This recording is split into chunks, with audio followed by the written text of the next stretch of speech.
all that talk. Okay. So this is Master Teacher Session 12. Okay. So what I wanted to say about programming is that it starts in the womb. And if we think about it, the placenta is all water, right? The mother's body is 70%, 70, 80, I think they say 70, 75% water, right? The best way to make anything flow is through what? Water. So if a mother is in an environment of stress, concern, anger, fear, all of that, that is being put into the energy of that baby. Can you see that? Mm-hmm. That is the program that's starting. Now, if that child comes out and that environment is the same as what was in the belly and it didn't shift, now it's a deeper level programming, right? And then the Catholic Church tell you, give me your child from the age until the age of 7, and I will have them for the rest of their life. Why? Because they programming them. And they do that. So they start off, this is why they're trying to have in preschool. That's the whole idea of getting children in preschool is so they can start earlier, right? And then if I start earlier and teach you all about your left brain, your creativity starts going away at an earlier age. You know, you're learning how to sit still and count numbers and read and all that. There's no coloring and imagination going on. So we have to get to the mothers, to the children, help people to understand. Now we can change all of that trauma. That's the thing. We can change it, and that's what today's conversation is about: impacting trauma, and releasing it, and getting the gift that is there. Because with every trauma, there's a gift, right? So if we can teach people to actually go inside and do this work, we would see a big difference in how our young people come out. A big difference, and we can do that. That's what our goal is. Right? When we started doing this work, the idea was, and I remember creating it in the advanced course in I want to say 1994. I said that my mission was to change the way that we educate youth, to change the way that we educate youth in this country. And I hadn't even built Masterforce, but that was the idea. That how do we teach children? We have to teach children who they are, and give them access to their power. And that's what session 11 was, Cesfala. If you know, Mm-hmm. that was so you can get at that how unique you Mm-hmm. are. Right. We have to get to how unique, because it's like, yeah, you have these gifts, and literally you were designed to provide that gift to the world. And it's unique. It's very unique. Everybody doesn't have what you have. Okay. So let us go ahead and begin the master teacher work. Master teachers. Now, the context is that we have a God, we have a universe, we have source energy that is so committed to our growth, our development, and our joy that literally it operates to provide everything that we ask for, good, bad, and ugly. Right? Mm-hmm. So we use the work of Robert Schwartz called Your Soul's Plan to actually grant us reference and access to know that there's a truth in this. And Cesfala, you have some mediumship, so you know that there's truth in mediumship as well. But in Robert Schwartz's book, he wrote about several different clients that he had, And he had these clients work with mediums who were able to access their soul prior to them coming to earth. And he was able to ask the soul what the work was, what the purpose of this life initiation, what was the purpose of coming to life now, what were they supposed to do, what were they supposed to learn. And he gave all of this information, and people were freed up from certain guilts. One lady, her son had committed suicide, and she saw that that was an agreement, and then another one, her boyfriend was killed unexpectedly doing something that he loved. She saw that that was an agreement. So a lot of things that we call untimely is just not true. It's in divine order. Now, how often do we say that and really get clear about the divine order of things and really see the messages? So when we're looking at master teacher, we're looking at, and how I like to start is I like to start at the youngest memory that you can recall when your heart was broken.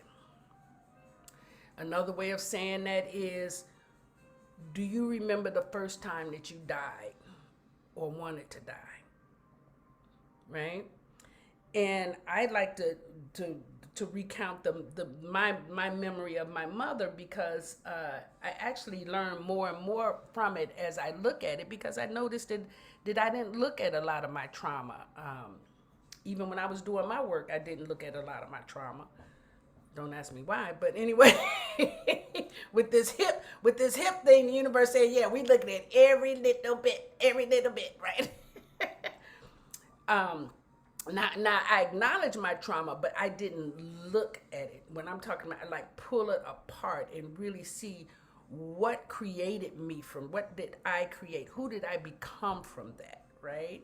So when I was 5 years old, going to Revis School over there on 49th and or 50th and wherever it was, Drexel.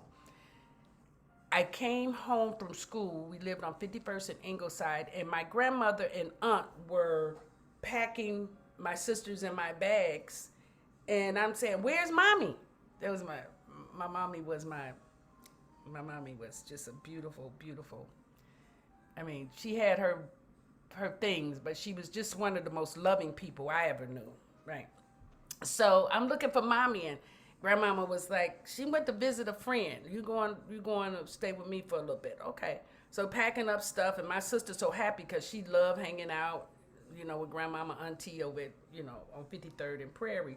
So we pack up and we go over there. Well, 5-year-old, what is a 5-year-old? Are we there yet? Right? I mean, it was, so I'm asking, where's my mommy almost every day, to the point that people are like, get out of my face. Leave it. I told you, So now people are shutting me down, and if you went to a friend in my world, where they should be coming back soon, it was probably 6 months later that my grandmother said, oh, get dressed. We're going to go see your mother. Oh, I'm excited. We getting dressed. I think it might have been on Easter Sunday. That keeps showing up, Easter, because we dressed up really nice. My aunt was driving, and it was my grandmother and me and my sister. And we drive to Tinley Park, right? And we, big old ominous mental health build, mentally, in mental institute. I'm looking at this big old building, talking about what friend live there. This is a ugly, the energy. I didn't know about energy back then, but it felt like nobody's friend should live here, So we go in, and the doctor said, oh, you've come to see your mother. Okay, and so she walks us, checking whatever. We go into this big room, and there's all these people that were just, I don't know. But anyway, I could see a person sitting over by the window. And I walked towards, and we were walking in that direction. So I let the doctor's hand go, and move closer because I'm saying that looks like mommy, but she didn't have any arms, you know, and all I could think of, all I want to do is get a hug, you know. And so, mommy, you know, I get it. And this woman turns to me when we get there. She turns to me and she says, "Who are you?" And in that moment, it probably the life just went right out of me. Like, you know how you be so excited to see somebody, and then, you know, she couldn't hug me. She couldn't do anything because she was in a straitjacket. They had her in a straitjacket. So after not seeing her for 6 months, and then going and her not recognizing me, you know, I think in that moment I realized that, you know, my nothing was gonna ever be the same. Nothing. There was nothing, right? There was, you know, because the people that I was with was not taking care of me.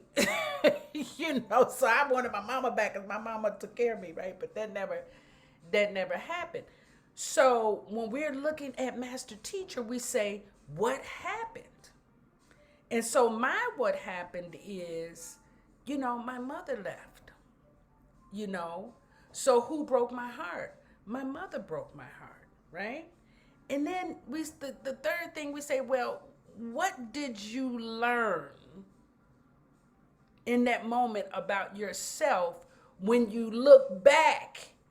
Because you can't learn this in that moment because a 5-year-old is not analyzing, right? I'm not analyzing. All I am is in the moment. And at 5, all I'm doing is soaking up. And, you know, so I was probably 6 by then, right? So I'm soaking up the energy of what's going on. I'm not present to analyzing, why is this happening? Where'd that go? You know, all I know is that my mother left. And, you know, I was left in charge of, you know, the people that were taking care of me were not very loving. So I went into a cocoon. I went into myself. So now when I look back and they say, what can you say that you learned from that experience? Well, one of the things that I can honestly say several things, actually it's several things now. But prior to my mother being institutionalized, she taught me how to pray. She was very loving and nurturing. She was a regular attender of church. Um, she loved to sing. She was very neat and clean and orderly. Uh, you know, and now I know she's a king of diamond. She was a king of diamond, is a king of diamond, right? That king of diamond energy. So she had a presence. She used to sing with Mahalia Jackson. You know, she was a background singer for Mahalia Jackson for years, traveled with her.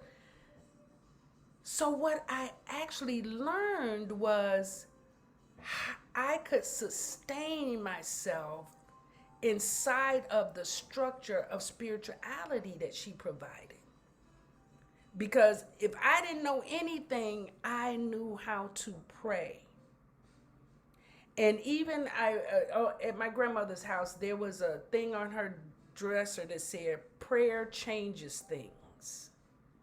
And I used to pray all the time for my mother's healing. And what came out of that was my research in how the brain works. So that literally put me on that path. And, you know, so then the fourth thing is, well, what do you need to acknowledge? Who do you need to acknowledge? So, you know, the other part is I've never known who my father was. So, you know, I incorporated this acknowledgement inside of father too, you know, just really acknowledging my mother for allowing me to use her as a portal to get here to do this work and to expand my soul. Because technically, you know, parents really don't have to take care of you. They don't have to. It's the love that has them do it. It's the love. And so the more we grow in love, the more we want to take care. Can you see that?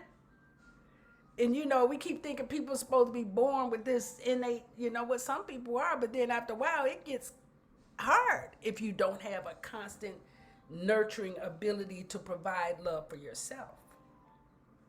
So that acknowledgement from my mom just really freed me up, and I realized that she didn't leave me. She got sick, and that caused me to go and do more research on her life, and finding out that her sickness came from uh, incest with her father. And so I was able to go and do some work with her and help her to forgive her life and her you know what I'm saying. I mean, this gets really deep. I had to go back into the womb and remember um her and release her pain, because if she was a young person and her father was sexing her and nobody was protecting her, I mean, that this goes on all the time. It goes on all the time. But we still have to go back and heal that energy because it doesn't feel safe.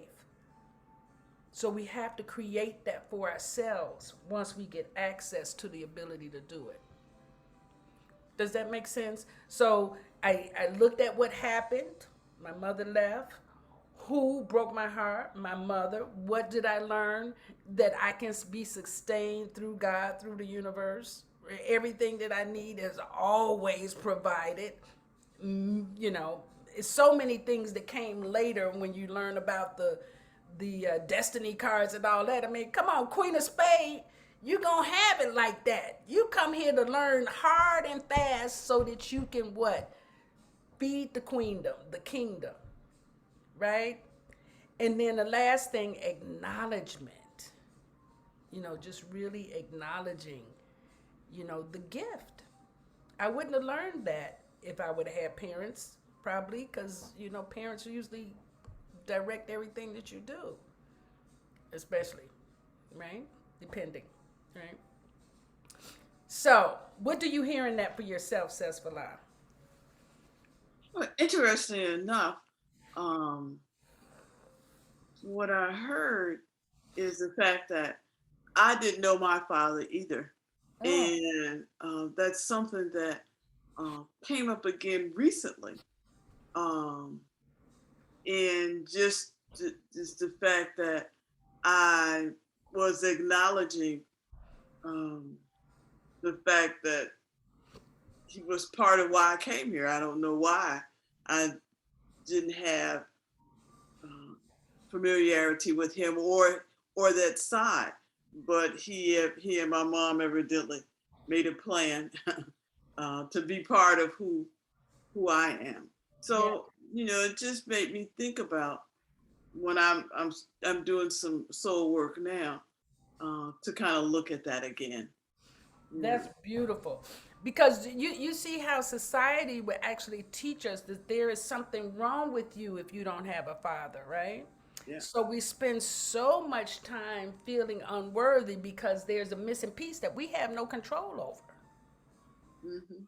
We have no control over. But yet and still the universe wants us to get clear that you are a gift. You matter. There's nothing that you're without, Hmm. Yeah. right? So, Sesfala, if you look back early in your life, do you have a place? Do you remember a time where uh, your heart was broken or you wanted to die? Do you remember an early memory or early experience? Not really an early experience. I was probably 11 or 12, and I've been. This, of course, there are no accidents, but that's been what I've been working on for the last couple of weeks, Oh, trying healing that whole uh, heartbreak, as you say, yeah. because it sent me spiraling for a number of years, and it affected me, I think, in a way that which is part of this healing opportunity that I'm dealing with now. Yes. And so that's part of that, which I'm working on healing, letting go. Um, So can you tell us what happened? What actually happened when you were 11? so my mom, we lived on like the northwest side. And so I wake up in the middle of the night. It seemed like the middle of the night to me because, we probably went to bed about 8 or 9. Yeah. And I woke up and I'm walking to the bathroom and I hear my mom with her good friend. And she's telling them that the man that I thought was my father all that time was not my father. It was my sister's father, but not mine. Mhm. And what that did to me, that was devastating. Um, because it made me, as I look back now, as an adult, I look at that made me feel if I was not worthy, not good enough Mm. to have my own father, Mhm. something that belonged to me. Mhm. I was second class, and so I had to share with somebody else, and it wasn't mine. Mm. And so it affected me in some of the ways that I moved in life at that time, Mhm. um, and I can see how it affected me. So who would you say broke your heart? Would it be your mother inside of that conversation? As I look at it, I guess it was my mom, but maybe it was my mom and my dad Yeah. because Yeah. he Let's was put he both. wasn't there Mm. to emphasize the fact that I was worthy enough to have my own father. I didn't have to have a father that belonged to somebody else that I had to share and be second with. Mhm. So did you do? So do you know your father? Did she ever I tell never, you? I never knew my father. Did she Never ever met. tell you who he was? No. Mhm. So that's something else too to not know, right? Right. Mhm. So now, as an adult, looking back at that little girl in the hallway, hearing this conversation, I'm sure you didn't run in the room and say, "What y'all talking about?" You probably just went right on back to your room and act like you didn't hear anything, Right. right? And That's then did you correct. probably cried yourself to sleep. Yes. Mm-hmm. Right, heartbroken, right? Yeah. So inside of the conversation of we choose our parents and we choose our path, looking back, what was it your soul was learning in that process? Looking back, because it's not the 11-year-old learning this, it's a soul lesson. What were you learning?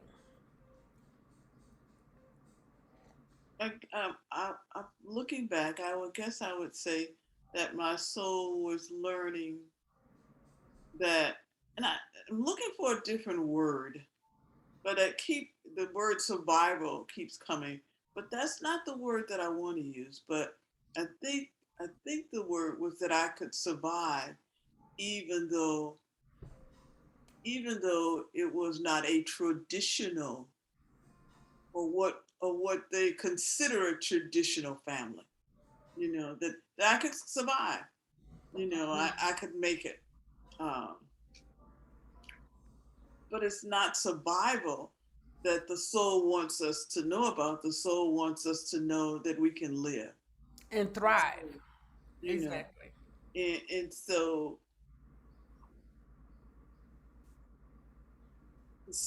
it would be that I don't have to think about surviving, but how to live Yeah. life, really live and thrive and grow. Mm-hmm. Now, let me ask you, did that alter your relationship with your sister? Oh, I'm sure it did. Mm-hmm. It altered my relationship with the man who I thought was my father. Mm-hmm. Um, and they didn't know that I knew, but I began to see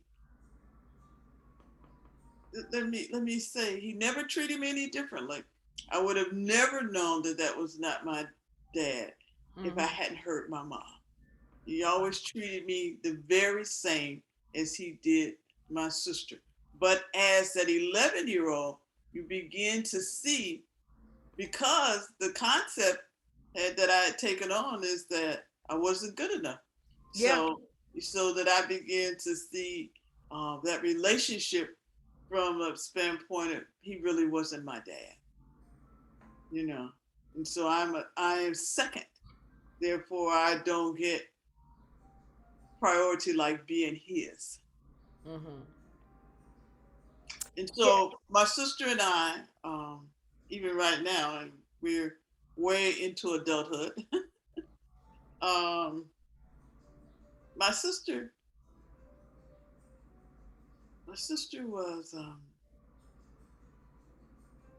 as an adult, even now, she is. I'm trying to say this without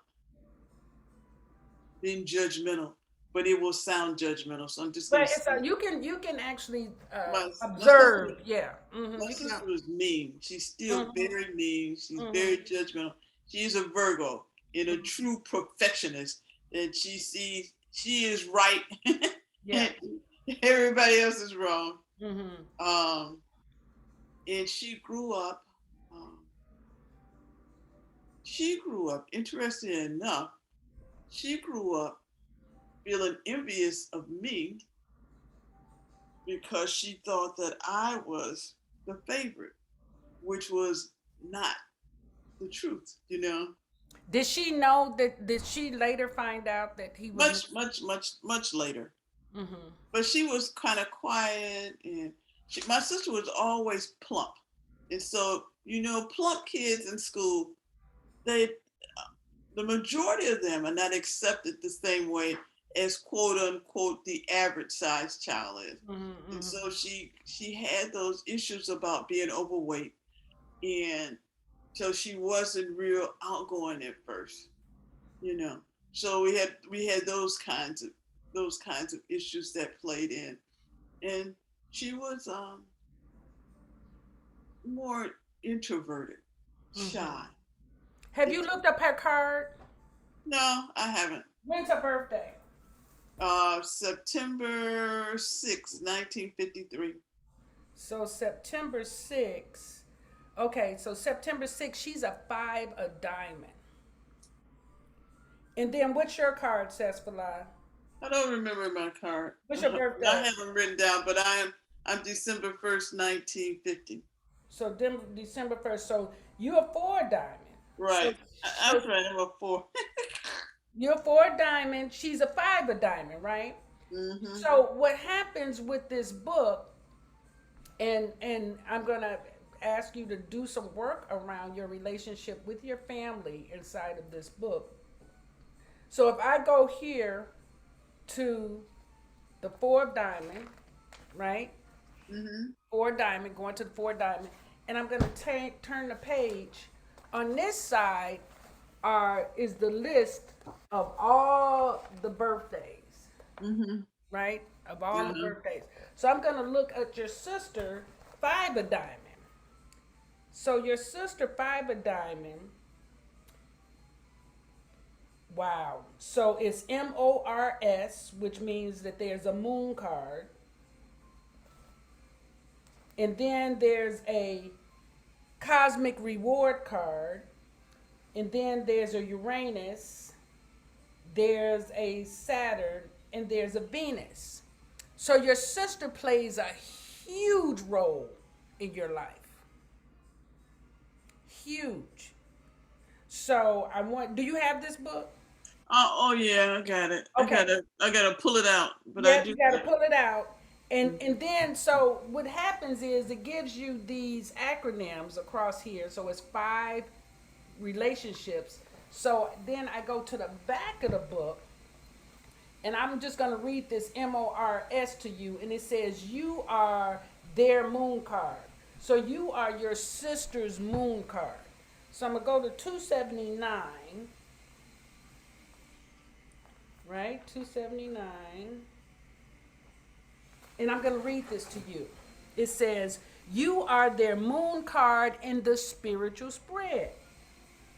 This is a deep and powerful connection that has a strong magnetic pull, which can often lead to marriage or a commitment of one kind or another. It is also one of the best connections for marriage, contributing a lot to your overall compatibility. There is both a past life tie between you and a strong mental and emotional link that makes being together both easy and enjoyable for the two of you. In particular, you have a way of making your partner feel comfortable, safe, and protected. Unless other connections conflict with this one, your partner will want to be with you a lot and feel safe enough to explore deeper forms of commitment and intimacy. This connection also promotes good communication and the mutual expression of ideas and beliefs, which can be mutually enjoyable. You, as the moon card, will enjoy this new experience and your partner that brings the new experiences your partner brings into your life. If you give him or her the support and feeling of groundedness that allows them to function better in the world. Now, I know this is written inside of a love connection, marriage and that, but can you hear your connection with your sister in that? Well, when you was reading, I was saying, well, they are not talking about me and Barbara. But the last thing you said, the last thing you said was, if I could give her a feeling, me being her moon card would give her a feeling of being grounded. So I need to probably reach out to her and be more accepting of her.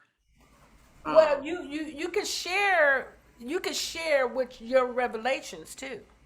You can share what you're discovering for yourself because a lot of times, um, I remember we were going through this one session with one of our coaches years ago, and I told him, and he had went through a whole conversation about his father because he knew his father, but his father wasn't a part of his life, basically because his mother didn't want him to be, right? You know how that is.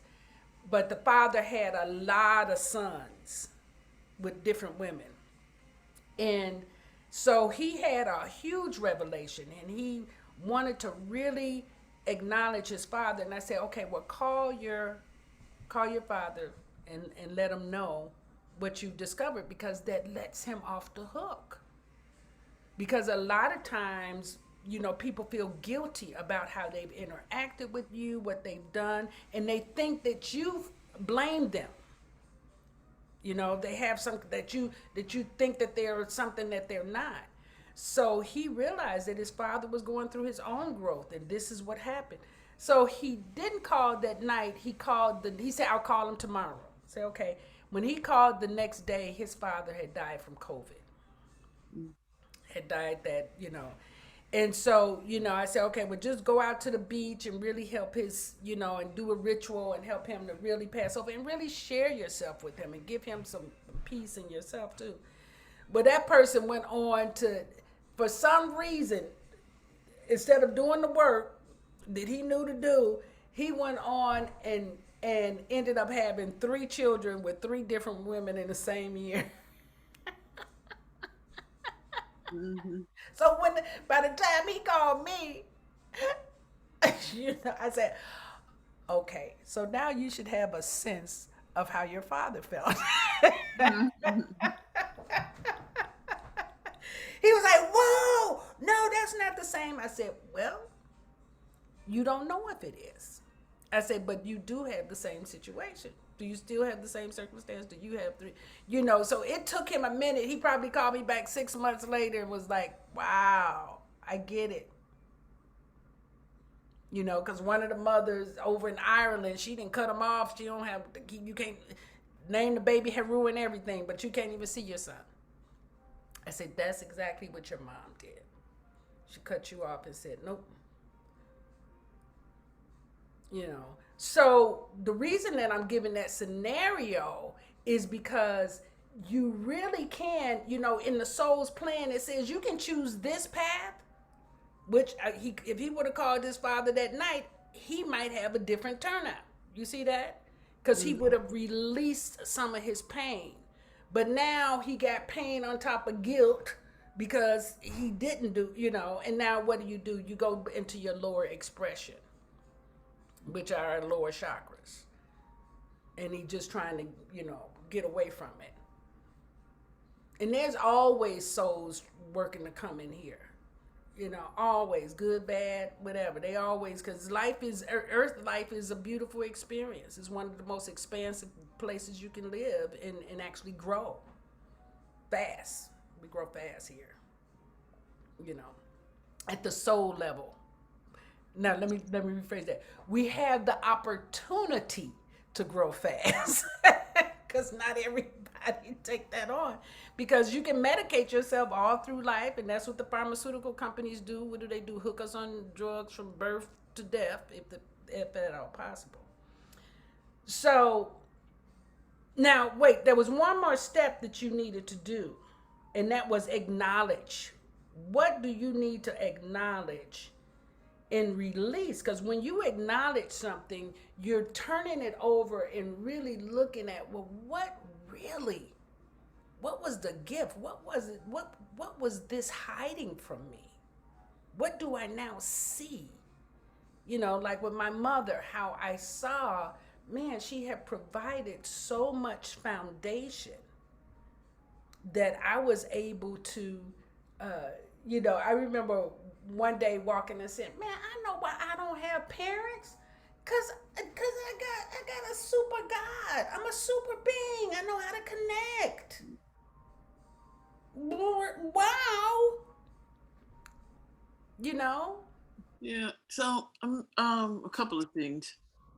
I guess one of the things, as I look back, and I guess I would try to acknowledge that my mom had faith. Um,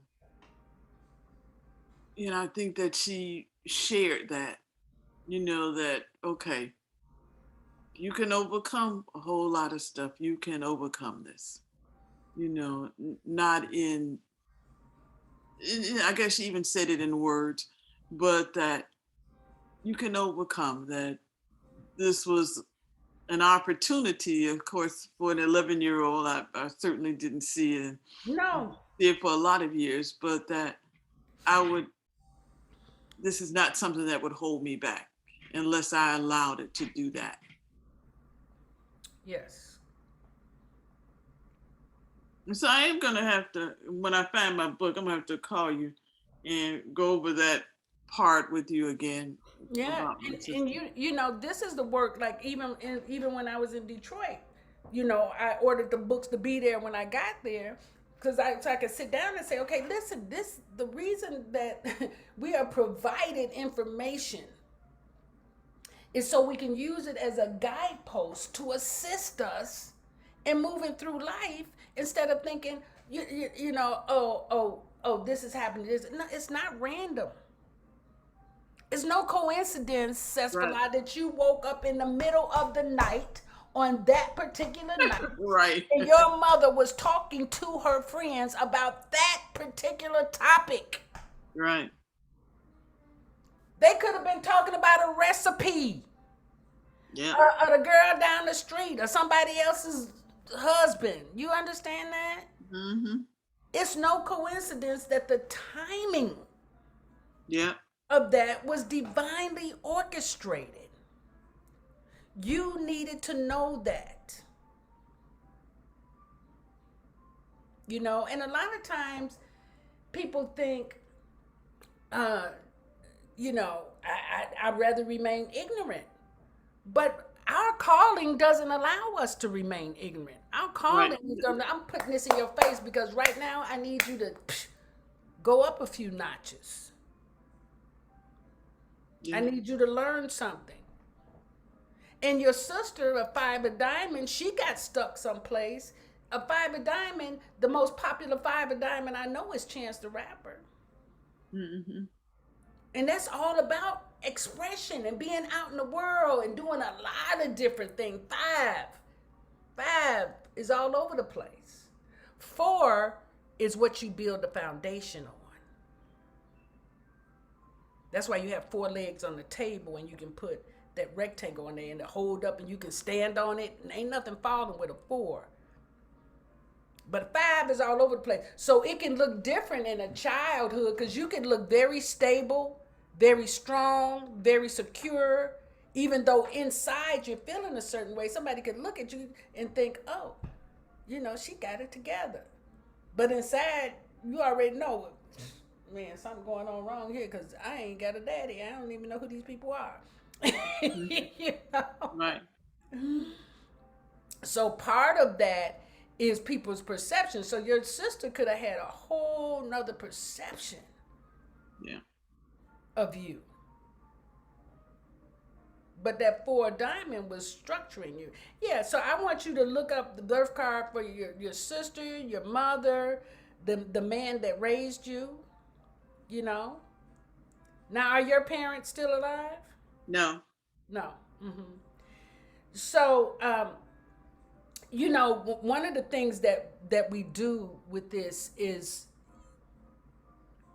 you know, like after this call, I will send you session 12, and we ask that you spend this week recovering as many of those memories as possible and going through this process of your master teachers, because these are teachers. Your mother is a master teacher,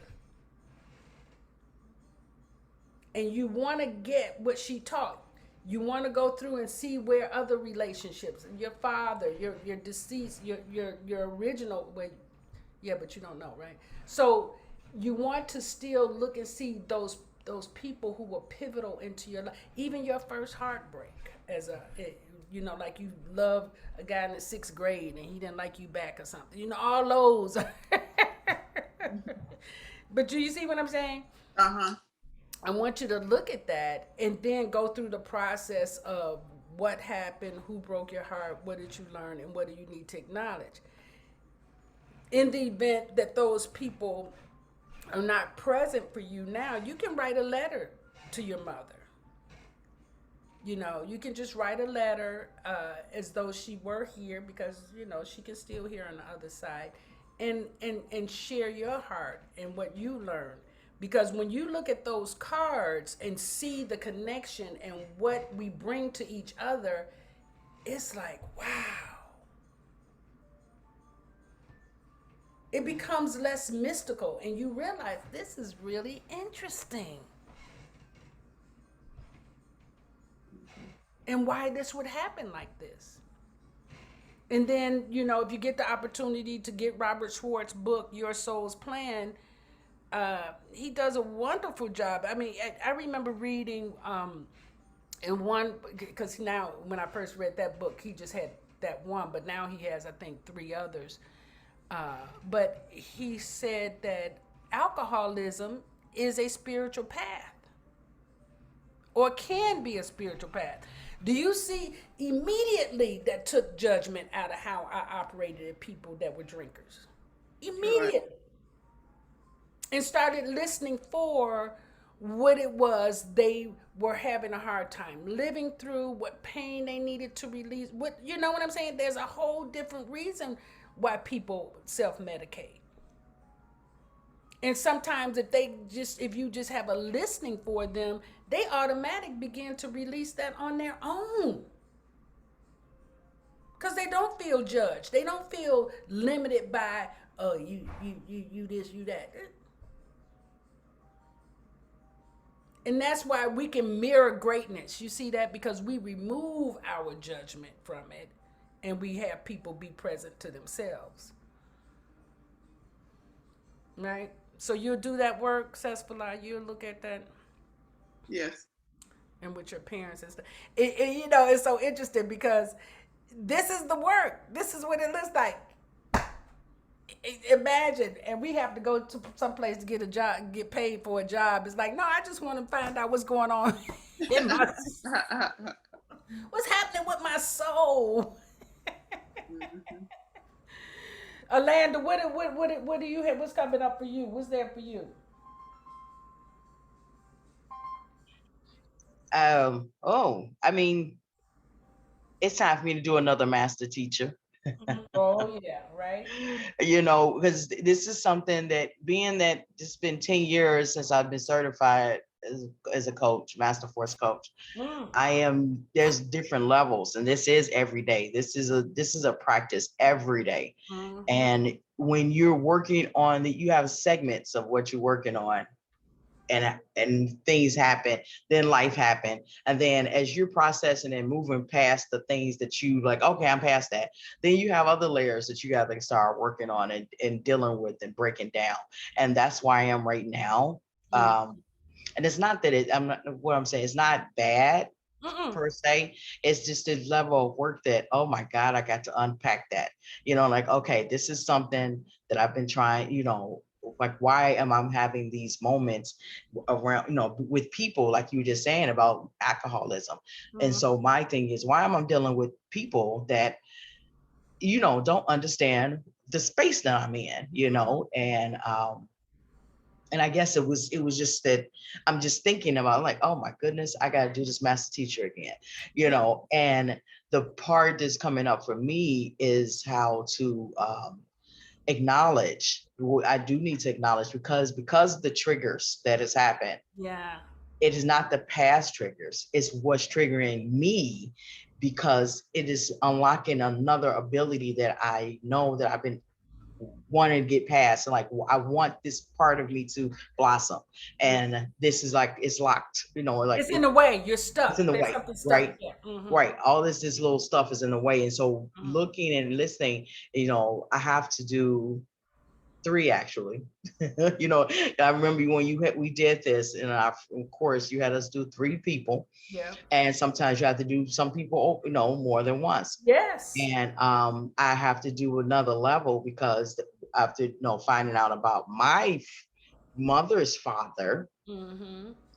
I that's another piece of work that I have to do, because what came up is, it's keep coming up, and seeing it are the men in our lives have been these men that do have multiple children, right? And how do we process that? I have a whole entire family that I just met. I don't even know them, but it's Mm-hmm. people that I don't even know. I could have easily ran into them and didn't know we were first cousins, whatever. So as I'm looking at this and I'm unpacking that, then I'm looking at the actual men around me, who, even in my own mate, like how he's come through and what has happened, and why are we together? Because I have moments that I'm just ready to just go, like, leave him here. Like, I was like, I'm over And this. that's the beauty of relationships, though. Yeah. I mean, because it's just like the work is right in front of us, and I love how you Yes. said triggered. The triggers, the world is not going to change, so you don't have triggers. Yes. Triggers show up as a way of us to know, oh, this is an unhealed part of you that you Yes. haven't looked at, and that's Yeah. it. Because you don't want to heal, because it's thinking like, okay, I'd rather do something to them, and the people that did it to me, I'd rather do something to them than me work on myself. Because why do I need to work on myself when I'm not the person that offended me? Ooh, I You used to know, say like, that. I used to tell God, why do I have to be the one that forgive? They the one right, did that. They did it. right. They should be coming to forgive me. I used to argue with God all the time before God was like, I ain't talking to them. I'm talking to you. And then another part is coming up, that I have people around me that betrayed me, and I'm like, okay, why is this? And and even doing the work with my friend, my sister friend, Carla Capricorn, Mhm. uh, doing it, and I'm seeing this. I'm like, why is this keep coming? Like, not her, but the people that's been close to us in proximity. Like, I keep getting into these people that's betraying me, and I have to go back to my own family. Like, Well, and then you have to look. Here's the thing about betrayal. Where are you betraying yourself? yes, yes, I remember one time I was doing some work and I kept saying, why is that person so emotional, unavailable? And I sat with it and I said, why didn't I see that? And finally, my spirit said, well, where are you emotionally unavailable? And I was like, I'm emotionally unavailable? What? Me?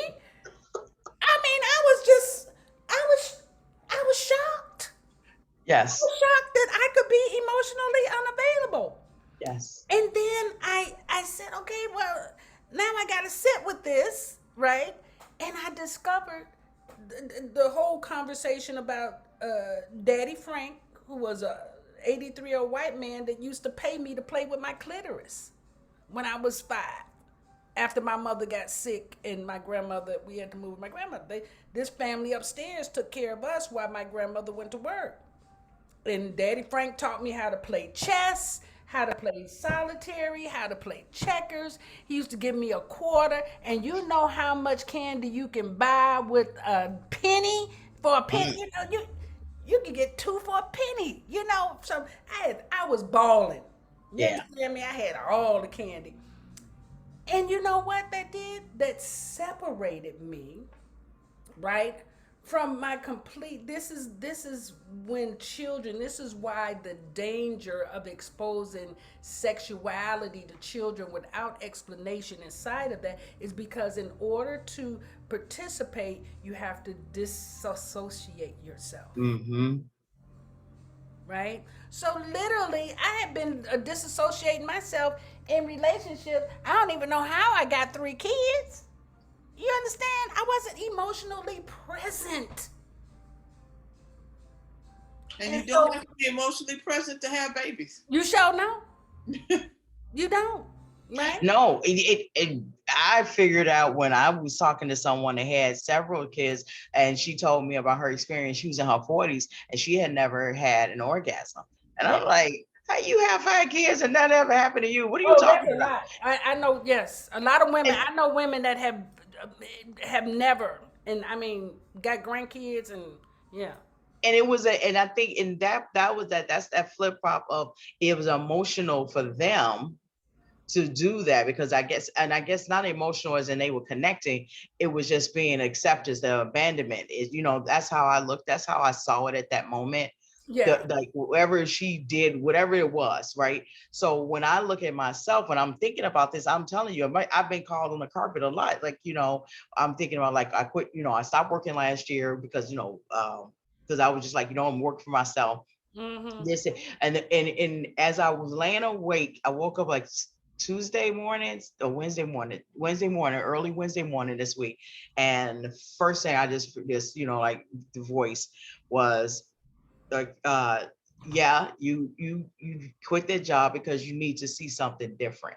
Like, you Mm-hmm. need to see something different because you were not seeing what you needed to see. And so now I'm seeing these things. It wasn't no so I had to see exactly how I showed up for people, because I'm seeing how it showed up for me. And first thing I did, I got defensive, like, okay, because I quit my job, this is how this is how I'm being treated, right? And so I went back into a family thing, and into that, I am not good enough unless I'm giving you something. So Mm-hmm. where am I doing this bargaining with myself? And I thought, we'll get back to the discipline when I talked about discipline and weight loss. Mm-hmm. Like, in order, I had to really sit and think about it. Like, when I lose weight, you do not bargain with yourself to get to reward yourself for losing weight.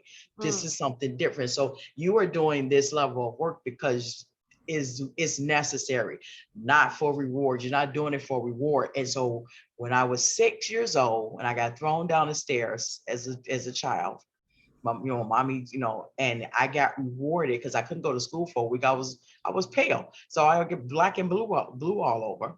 Mm-hmm. She took me to the ice cream truck and bought me anything I wanted. And she pretty much told ice cream, the dude selling ice cream, I'm in long sleeves, it's summertime, it's hot, I'm in long sleeves. And she said, I would do anything for her because I love her so much. After you just threw me down some stairs. And so this here, I saw the pain reward. It's like I was being rewarded for accepting pain. And Mm-hmm. so this is the thing I've been like unpacking. Like, I've been rewarded my pain That's really good. because this is like, okay, this make me feel better. I Mm-hmm. reward myself with something. And Mm-hmm. instead of just going on to like, look, this is necessary. Now you got to take your blinders off Mm-hmm. and work and do this work. So when you talked about the master teacher, I'm like, yep, it's time for me to do it again.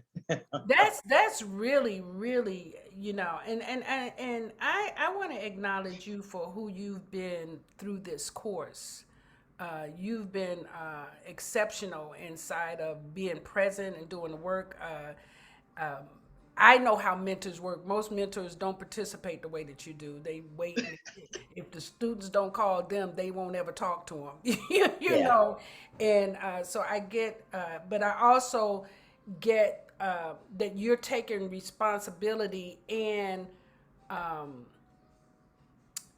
the reason we have the mentor part is so that the coaches can continue to do their work. So it's not just so you can help the students, but it's also so you can see another level of work and be reminded that this is what you've committed to for your life, not to Mhm. Master Force, but for your life. So you're engaging with it like that, and allowing it. And I like using the beginner's mind. Every time I do Mhm. facilitate this course, I make sure that I'm in it and doing the work. Yep. So when stuff is showing up, I know that the universe is still working with me too. Yeah. And that we're actually in this together. So I just want to acknowledge you for your participation. You've been really great in it, and then Yeah. continuing to do the work, and even coming back after being gone for 5 years. Yes. You Oh, you've always been somebody that supported me, that would always remind me, until you should do it like this, that I mean, throughout your whole life you've been like that. Which is why I hired you every time I got a position someplace. I'm like, okay, need my niece over here. She got the she yeah. I just thought about that this week because I have a friend, my first friend that I met here, and she pretty much gave me, and she made introductions with me. And she was just so like in awe because I was the only person that she gave introductions to, and I took it and ran with it. She said, almost every lead I've given you, you have taken and you've gone with it. So she called me earlier this week to offer to with a company she's with, mm, work remote. And mm. she said, I thought of you. And when I saw the job description, I froze. I'm like, oh, I don't know if I can do that. And then quickly you came up, like you were brought in a whole company that you had to learn how to do a lot, Yeah. even after Auntie Rita left you. Like So I was that's what thinking, I was the chief operating officer for a company, CAC, Logistics and Transportation. We had 100 trucks that hauled cars from like the Ford dealership. General Motors was our General main Motors. client. Yeah. So General Motors would make these new cars, and they would put them on the trains and ship them to Chicago. And then our trucks would go to the trains and unload those cars to the trucks, and then take the cars to all the dealerships throughout Chicago.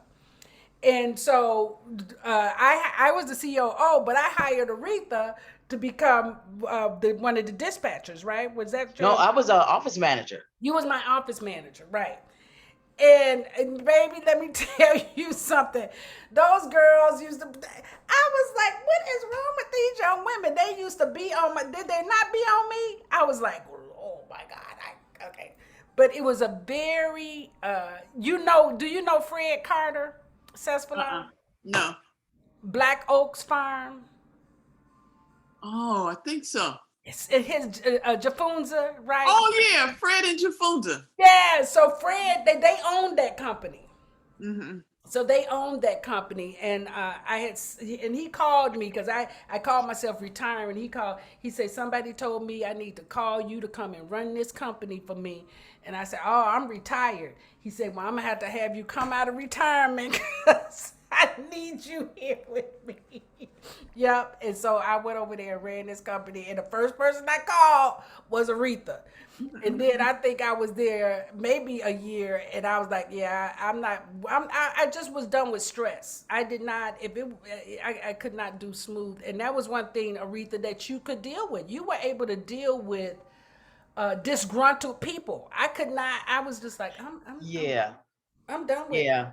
You And know, you know, it's funny because when it was all said and done, because I got pregnant and I had it to the point that before I left, General Motors, remember their person Michelle that was I'm still coming, in and she touch with was Michelle. Yeah, I'm yeah, catering. and I Yeah. remember her saying, because I had created this. Now, mind you, I didn't know nothing about any of this stuff.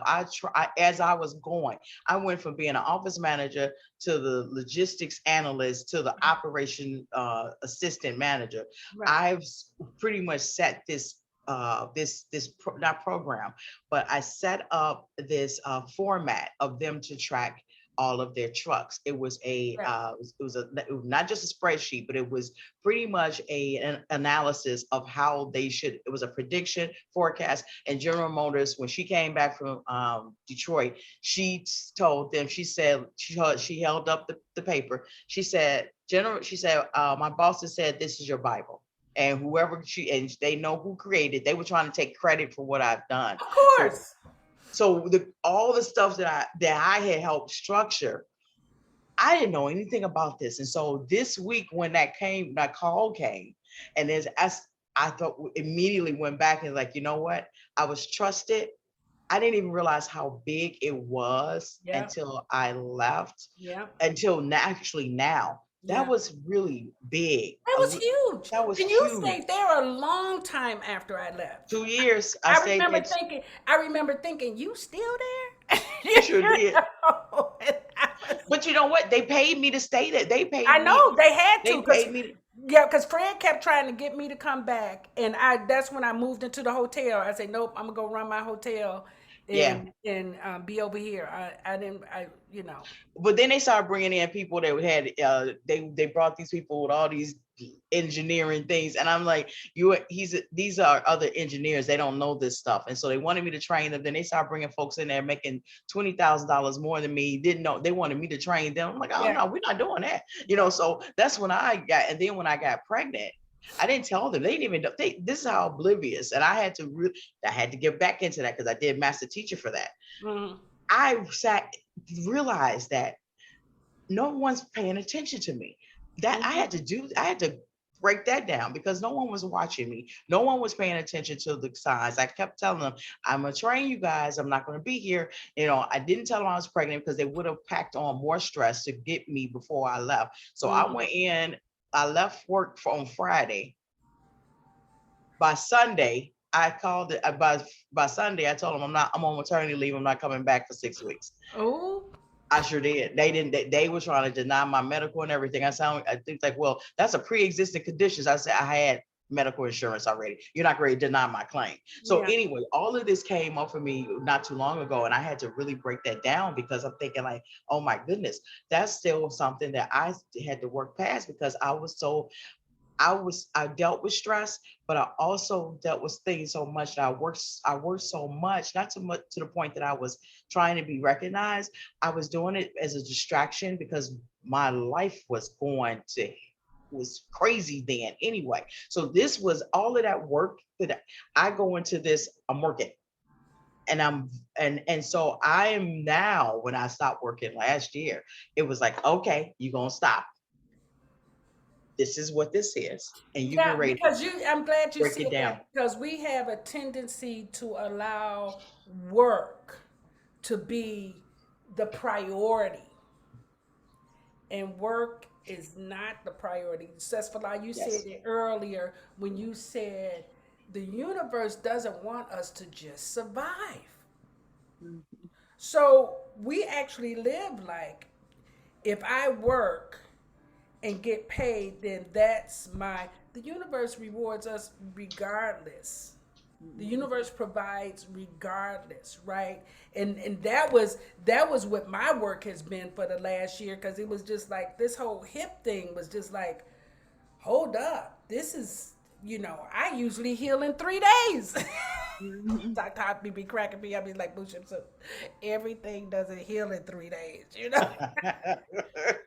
But that was the universe. Sit still. And I could not have did this work if I was still living in Vegas with roommates. I Mm, had to be in a space by myself, right? And where I had to literally be so internal that nobody could be a distraction. Nothing could be a distraction. I had to just mhm, go in and unpack and just really look at and be present to, because women hold their trauma in their hips. Our hips are different from men. It's not the same for men. Everything is in our hips. And then hips is going through life too fast. I was like, where am I going through life too fast? Yeah, because if you're not grounding, this is what grounding looks like. Oh, this happened to me. Well, who did I have to become to survive that? And we mhm, create this persona. And then we go through life like everybody in life is like our family. And everybody in life is not like our family. That was our mhm, training ground. We can release that. We can release our family. They gave us the armor that we needed to survive it, but now we've survived that and we can release it so that we can blossom. We can become full in life. We don't have to be sheltered. We've been sheltering ourselves based on who we had to be growing up. But we don't have to be that anymore. And it's interesting to look at it because the first thing, even when I was working with Rute this week, I could hear him, I should have known that, not that, we don't get to do that. When we know better, we do better. Up until that point, we're doing the best that we can with what we know, and that's what we have to honor. I did my best. Now I know better. Now I can choose to do better. I can choose to do something different. Because most of the time we go back to our default, mhm. right? What do you hear in that, Cesfala? What do you hear in this Right. conversation? What do I hear in, I guess, I guess a lot of times I work with, when I work with clients, I talk to them about the things they're going through with people, and I tell them that people do the best they can most of the time where they are, and as they learn, then people can make a choice, because even when we Yeah. learn, it's a choice. You We still got don't to, always we that's don't right. always choose to do better, Don't. You can go but back to but but default. it is a choice. And so Hmm. what I heard in that for me was that, okay, so you know all these things, you've studied a lot of stuff, but now it's time for you to take it and use it for you. You Yes. know, you make this, own this, and do the work that's going to heal you right here, right now. Right here, right now. And, you know, you're such a isn't it, it's so interesting, right? Because I can see who you guys are for me, right? And I can see that I'm probably that same for you. Isn't Uh, that something? yeah, But we won't take time to give ourselves all of this goodness that we giving to everybody else. You see that? right. And that's what we're being called to do. Here, like the universe is saying, let me give to you right now because that's what has you continue to give to others. Hmm. So it has to be where we pull back. We have to pull back and feed our souls at a different level because now, we're adding longevity to the plate, Yep. right? It's like increased time. We don't want to keep doing the same, because we see that has taken away from us a little bit. Now it's like, oh, let me recreate myself in this. Yeah, that's good, Cespedes. That's wonderful. That's Well, what. I'm enjoying this journey. I'm glad that I am part of Master Force, and I'm Yay. glad to be in the journey. I'm glad, and I appreciate you, beautiful souls, for being in my space. And I'm glad you're here. I just um, when I when last year when I came to Chicago, I actually came because I was like, I'm done with this pandemic. I'm going to see my grandchildren and my family. I'm not gonna be, you know what I mean? It was just like, I'm not gonna let this world control me like that. That was just too much. Like, what? You can't do what? Yeah, right. Sometimes I have to work through my own defiance. But anyway, so I packed my bag and I told Tia, I said, I'm coming for Kenrod's birthday. And his birthday was January 30th. And so I had got my ticket for the 29th and I packed my bag. And then my roommate sent me a message and said, oh, the children are moving in because somebody had lost their job or something, and the children are going to move in, and then we're going to move out. We're going to move to a bigger place in March. And I said, oh, okay.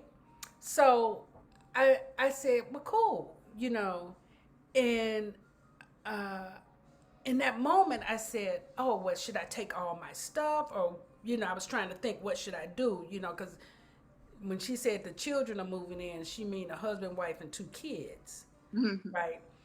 And so I said, well, let me just take all my stuff just in case I decide to not come back, right? Or take you as much. So when I got, just before I left, one of my coaches called and said, hey, I was calling to see if you come to Chicago because my Airbnb is open. Nobody comes here in the winter. I said, absolutely. I'm coming there in 2 days. And can I pay you for a month? Because what I was going to do was I was going to come for Kenrod's birthday and then come back for Sky's birthday, which was February the 29th, 28th. So I say, I'll just stay for the month. So I still hadn't decided if I was staying in Chicago. And so I paid him for the month to stay in his Airbnb down in Bronzeville. And, had 3 falls. One before I left Vegas, and then 2 after I got to Chicago. Didn't break anything. Didn't, I did sprain my arm, and Dr. Hoppy came a couple of times down there to work on me and to get me back on track. I had no idea how much damage I had did when I fell, so I kept doing. But right at February, one of my astrologers, I called him and said, listen, I'm trying to decide if I should stay in Chicago or go back to Vegas. And he said, according to your reading, Timothy Glenn, he's one of our astrologers, he's called the Awakened Magi. He said, according to your reading, the universe has to move you around, and no matter where you go, you're going to have a place to live. And wherever you live, the people that you live with or around will be blessed and will be left with blessings. I was like, okay, well, can I find a place to live? I mean, what that look like? He said, you won't be able to find anything until after Mercury retrograde is over. And I had been calling Jay and other people, letting them know I was looking for a place. Jay called me on March 4th and said, hey, Moot. I said, girl, I've been trying to call you since I got here in January. You just calling me back? She said, oh, we did that. I said, well, I'm trying to see if you still down there with Penda. I'm looking for a place to. She said, oh, no, we not with Penda. We over here with Tahuti. I said, Tahuti, where are you all? She said, over in South Shore. I said, oh. I said, they have me in the apartment. She said, let me get Tahuti on the phone. She called Tahuti. She said, Mu Shemsu-t need a place to live. He said, Mu Shemsu-t, where is she at? I said, hey, Tough. She said, Mu Shemsu-t, where are you? I said, I'm in Brownsville. He said, you in Chicago? I said, yeah, and I'm trying to find a place to live. He said, well, let's see what we got. Let's see what we have. When you want to come and look at something? I said, tomorrow? Sure enough, and moved in on the 15th. And the beautiful apartment. That wasn't my plan. Can you see that? Right. Hmm. That was not my plan. That was the universe saying, "Up, let me do this, let me do this, let me do this to get me back." And then when I got here, I said, "Wow, I can see how that 2 years being gone made a difference because my sister had died and I had to process some of the stuff, more family stuff that came up, and I had to, becoming a auntie, auntie mama with my nieces and you know what I'm saying, all of that. So it became a whole nother healing path. Yeah. And if I would have made a different choice and just, no, I'm not gonna do that. No, no, you flow. Universe said, go here, go. Could you have even made a different choice? The universe has a way of taking us where they want us to go. Sometimes, we're screaming and kicking and putting our Right. knees in, but we wind up there. And that's why we say to stop the resistance. Like, you stop your own defiance. Hmm. Our defiance gets in our own way. It gets in our own way. I don't do that anymore. Why? Because my husband used to do it, and I don't do it. Your You husband is know, dead. How long? You know what I'm saying? yeah. That's how I felt about working when I was like, well, I'm like, I retired. I can't go back to work. I told everybody I retired. I can't go back and Girl, get I done another job. retired so many times. Please. You Right. know what? And the friend that told me about this position's coming up, you know how many jobs this girl had maybe like 5 jobs in 1 year, but she constantly, she does this, she just do that. She Yeah. flows. Yeah. And so as I'm looking at this, I know one of the other reasons why I left, the place I was last year, my plan was to become a board member for the Yeah. library. Mm-hmm. So I'm a trustee now. So it Right. was like, oh, it's like, okay, now you got that. All right, so now let's bring you over here. So I thought about my first resistance when I saw the job position. My first thing was like, oh, I can't do that. They want all this, and then they want, oh, but then thinking of you, and then thinking like, look, you were in bed that morning, literally that morning, like, okay, I need a stream of income. I'm welcoming another stream because I have income, but I need a Yeah. new stream, Yes, we need constant, multiple streams of income. multiple. Right. I Yeah. said, I need this. I hadn't said anything. I was in there, meditating, and all this kind of stuff. And she hits me up and like, hey, this is perfect for you, blah, blah, blah. And so when I got that resistance, and it's like, why am I being And weird you about do you see how that happens? I it? just Yes. prayed for this. Somebody immediately say here, and we say, "Oh no, I get you know." Right. We should do like you just pray for it. You get an answer like you thinking like, okay, I don't want that because I'm not sure if that's it. No, But I can yeah, tell you, being that how we grew up in the church, yeah, I immediately had to go into my like 5 minute thing that I do with myself. Like, hold on, what is this you doing? Why are you being weird right now? You hmm, literally asked for this. Nobody else knew about this. And why are you thinking that the first choice is not the choice? Because that's what we were taught. Don't always get the first thing that comes your way. And I was thinking like, oh, but what if it's something better? Like, and so I had to go through all this whole 5 minute spiel with myself. wow. This is my coaching. This is my 5 minute coaching for myself. All right, don't do that. Go and respond. Do this, that, and the other. And you know what I mean? So I have to do I have these moments every day. And then sometimes I don't want those moments. I don't want to do any of that because I want to be right now. I want to be mad at this person for doing whatever they did to me because they shouldn't have done it to me. And so I have those moments as well that when I have to just sit back and like, look, you ask for certain things. There's a healing in this, and this is the process. You get ready to go. You're going through it without you realizing you going through it or not. Yeah, Whether you want to or not, you're yeah, going through it. So, yeah, like you said, Cessfula, with the whole resisting, I have been resisting. yeah, I have been resisting. I have been doing intermittent fasting without realizing I was intermittent fasting. yeah. I've been talking about I want to do it like a couple of months ago. And here I am, I'm just naturally doing it, but I didn't realize that I've been doing it. I just been flowing with going with like, okay, Your my body. body, This like is what I not want and hungry. what I don't want. Hmm. Yeah. So when, as I looked up and I got on the scale and I said like I lost like 11 pounds, I'm like, oh, I'm actually doing the work without me actually concentrating that I'm doing the work. Yeah, And because that's, again, that whole seed planting, this is what I want to do. This is what, and I've heard you say lose weight, release. yes, I keep release weight. And the Yes. whole reason is because there's a program about loss that if you've lost something, you try to replace it or You find it. find it. You find it. That's right. I gotta Well, go I lost my keys. Let me go find my keys. I lost my That's wallet. right. I lost this relationship. Let me find another one. You see, so we're actually always trying to put something back. So when we release weight, it's more of an emotional release mhm. because we can feel more secure within ourselves. It's a huge responsibility to be a woman with curves.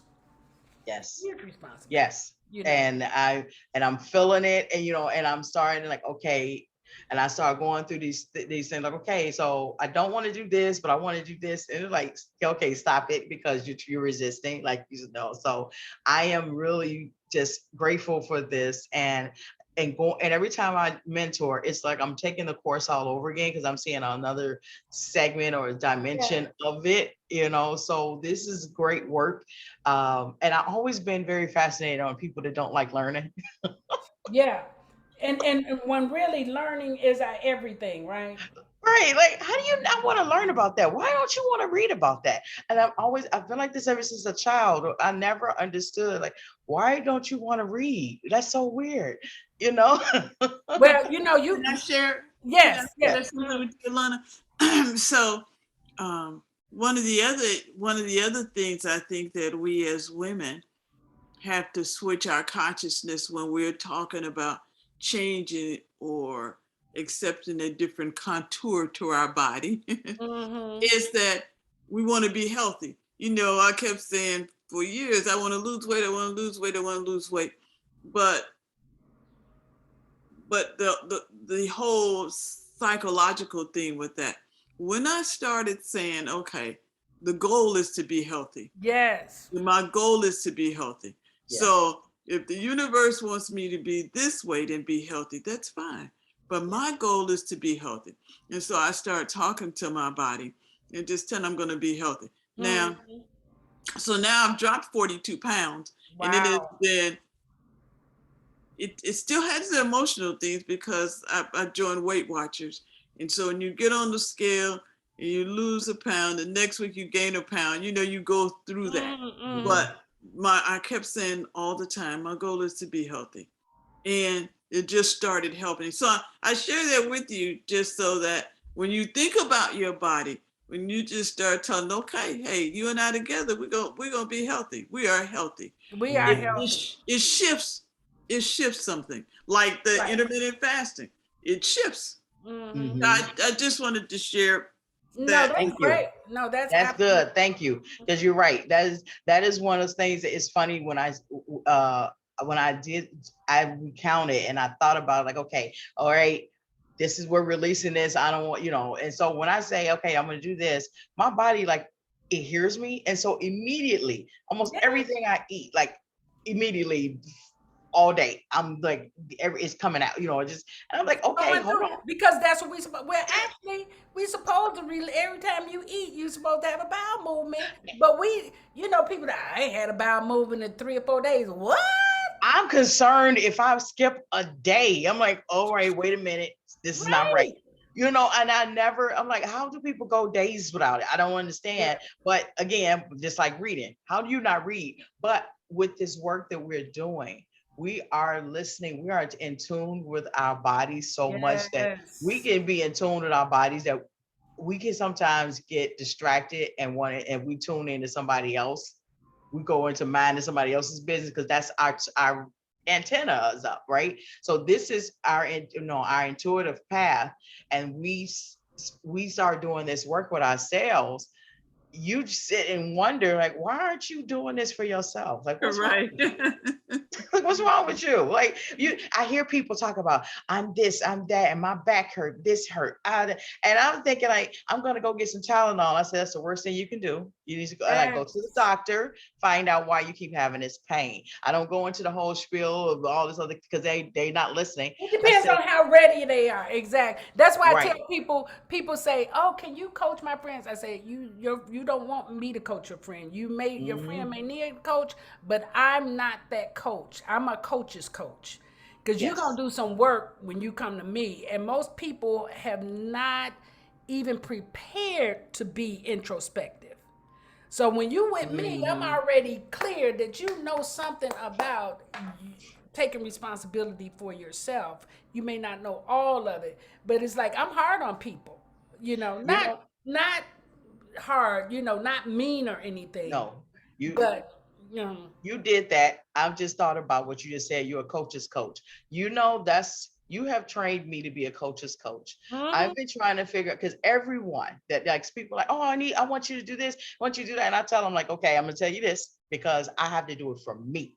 yeah, I'm a stickler on resistance. Like, you have to show up. You got to be present. Because yeah, if you are not present and not ready to be honest with yourself, not ready to take on this work, you are not going to.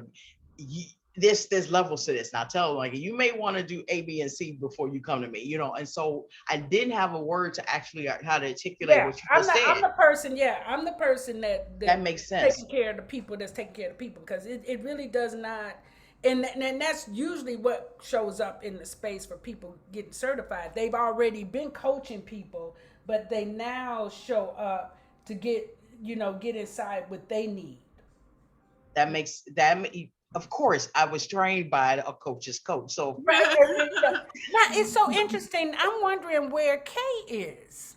Yeah, she hasn't called back, She hasn't checked in. she hadn't checked in. So which is unusual. which is unusual. When's the last time you had a conversation with her, Sesfala?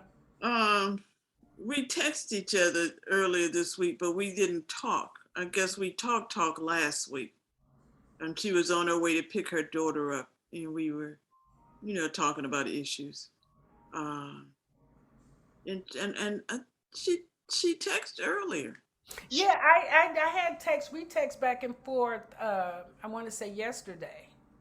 Uh, yeah, we text back and forth yesterday.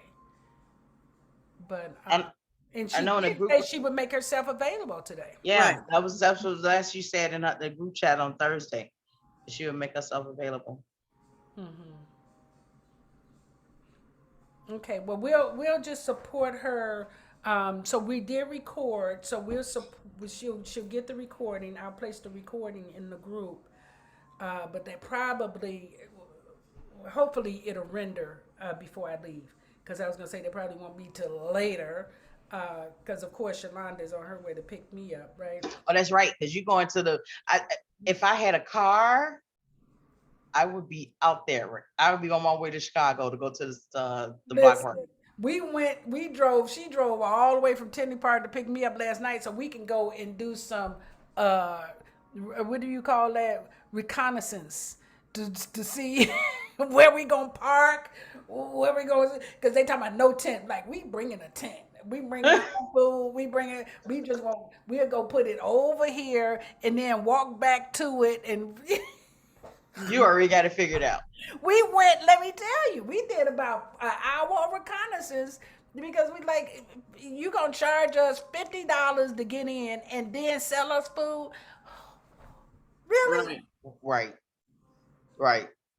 Is that what it costs to get in? $50? A day. Wow. $90 for the weekend pass. Of course, we got the early bird tickets, but for people, because Tia, my daughter wasn't coming, and then she realized yesterday that she already had, because the other grandmother keeps Kenrod this weekend, so she's like, I can come. Let me call Yami and see if Yami got a ticket. I said, but tickets are $50 now, Tia.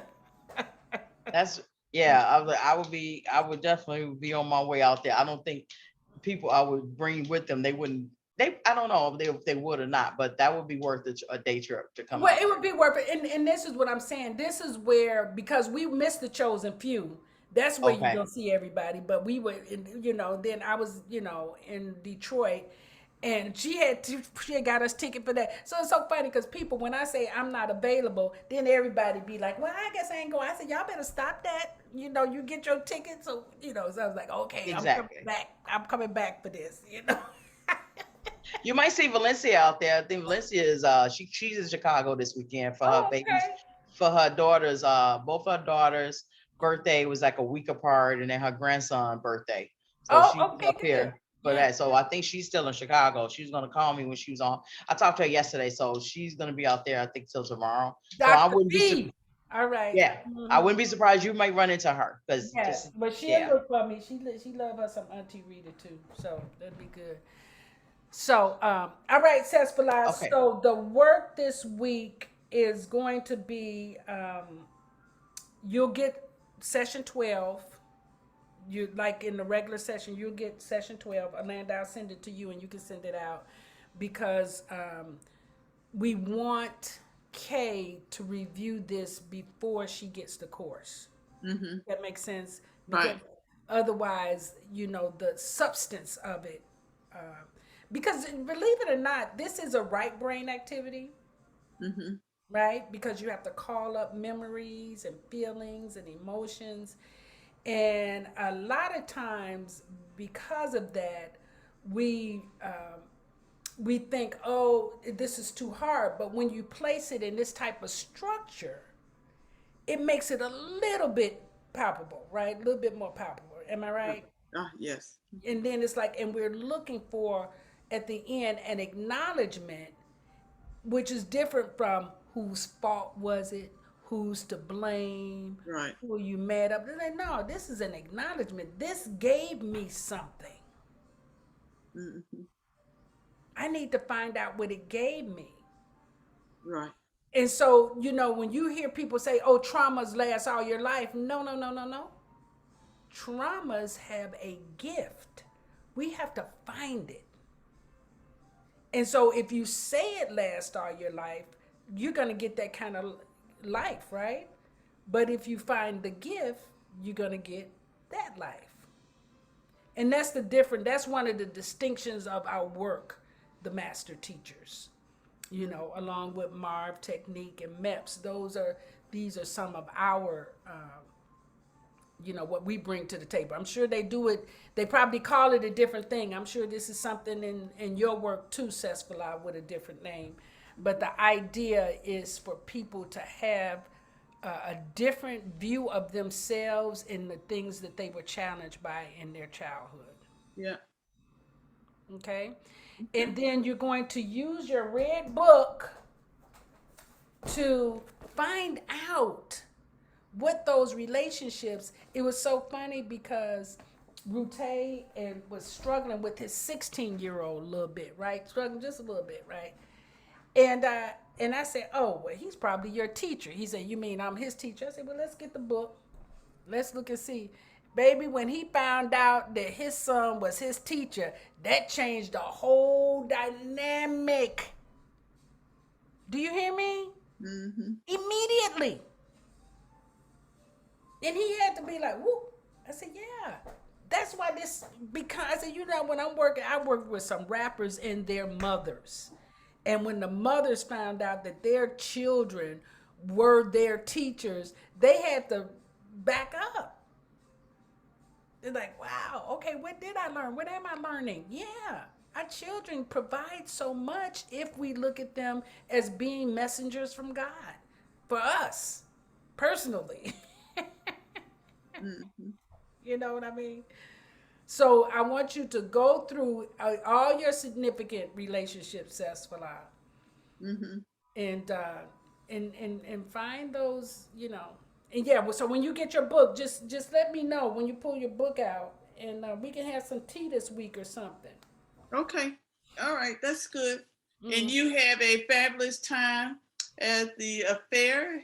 Have enough fun for me.